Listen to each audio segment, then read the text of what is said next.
Kanselado kahapon ang mga biyahe matapos isailalim sa Signal Number 1 ang iba't ibang lugar sa Central at Eastern Visayas, bunsod ng Bagyong Kabayan. Narito ang report ni Alan Domingo ng GMA Regional TV, Balitang Bisdak.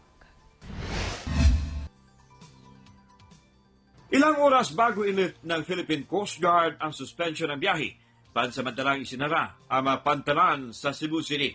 Kasama ang Cebu sa mga lugar na unang isinailalim sa Signal Number 1. Maraming pasahero tuloy sa Pier 1 ang nakipagsiksikan. Karamihan naman ay abala sa pagparibok ng kanilang tiket.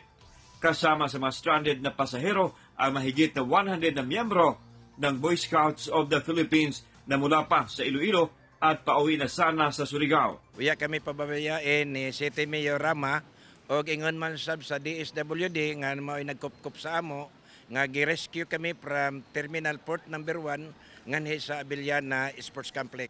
Sa datos ng Philippine Coast Guard, aabot sa 1,295 ang na-stranded na mga pasahero matapos hindi pinayagang makabiyahe ang 34 passenger vessel sa Central Visayas.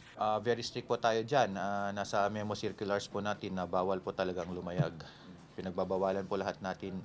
Ayon sa monitoring ng OCD, nasa 454 na mga pasahero ang na-stranded sa mga pantalan sa Leyte at Southern Leyte.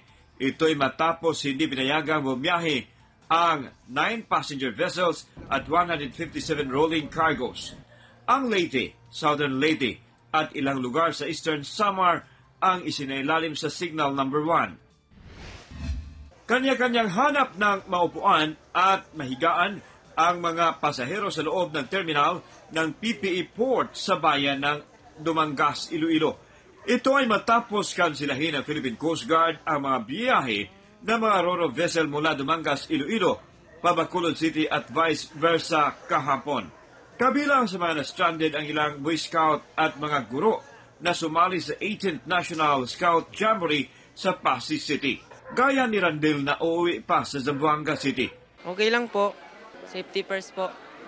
Alas 5 kahapon ng hapon nang bumalik sa normal ang biyahe ng mga sasakyang pangdagat mula sa GMA Regional TV Balitang Bisdak. Alan Domingo nagbabalita para sa GMA Integrated News.